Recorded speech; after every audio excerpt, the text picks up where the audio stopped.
দুস্থ যে জামাত ইসলামী কি ধরনের ব্যতিক্রমী সংগঠন। জামাত ইসলামীর লোকেরা নিজেদের পকেটের টাকা দিয়ে রাজনীতি করে, অন্যরা খাওয়ার জন্য খাই করে। এ পার্থক্যটা আপনারা দেখেন ভাইয়েরা আমার।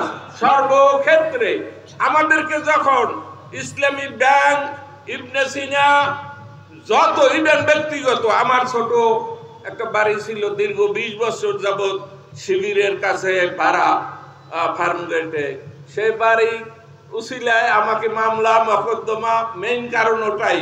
যাই হোক, কিছু কিছু সময় সে বাড়ির দখলও আমার হাতছাড়া হয়েছে, আলহামদুলিল্লাহ এখন ঠিক আছে। যাই হোক, তো আমরা টাকা মানুষের কাছ থেকে সে কিছু নেই বটে, কিন্তু মূল খরচটা আসে আমাদের পকেট থেকেই।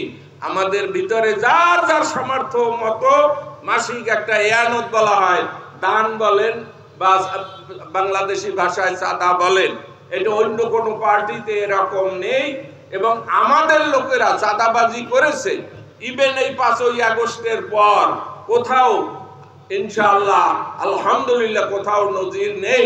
আপনারা দেখেছেন এই অঞ্চলে জামাতের লোকেরা কোনো চাঁদা তুলেছে, মাস্তানি করেছে, কারো বাড়ি দখল করেছে? আলহামদুলিল্লাহ একটা সার্ভে হয়েছে, বাংলাদেশ গভর্নমেন্ট করেছে, যে এই দেশের হিন্দুদের জমি জমা, ধন সম্পদ, টাকা পয়সা বা হিন্দুদের প্রতি নির্যাতন কোন দল করেছে। আলহামদুলিল্লাহ সেখানে জামাত ইসলাম, অন্য দলের নাম বলবো না, কারা প্রথম কারা দ্বিতীয় আপনারা বুঝে নেবেন। জামাত ইসলামীর নাম আদৌ আসে নাই। আল্লাহর শুকর, আপনারা এরকম একটা দলের সাথে এখনো যারা শরীক হন নাই, সম্পৃক্ত হয়ে যায় একেবারে সিরিয়াসলি, শুধু মুখে মুখে নয়। আপনারা বলছেন ইসলামী আইন চান, জামাত ইসলাম চান, ডাক্তার সুলতানকে চান, ওই রকম ব্যক্তির মতো হবেন না। নামাজ পড়ে না, রোজা রাখে না, হজ ফরজ হজ করে না, এরকম অনেক কিছু, সুদ খায়, তারপরও বললেই বলে আল্লাহু আকবার, বেহেশতে যাইতে চাই সবাই আগে, ঠিক কি না?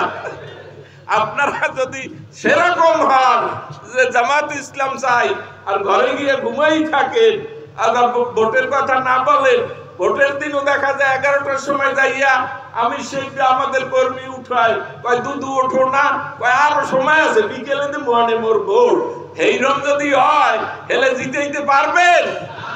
আপনাদেরকে হতে হবে আল্লাহর রসুলের সাহাবায়ে কেরামদের মতো, যাদের ভিতরে কোনো অলসতা ছিল না, যাদের ভিতরে কোনো দ্বিধা দ্বন্দ্ব ছিল না। আল্লাহর রসুল বলেছেন, সেই পথে চলে গেছেন। ভাইয়েরা, আপনারা জানেন যে বিভিন্ন যুদ্ধে বিভিন্ন সময় আল্লাহর রসুল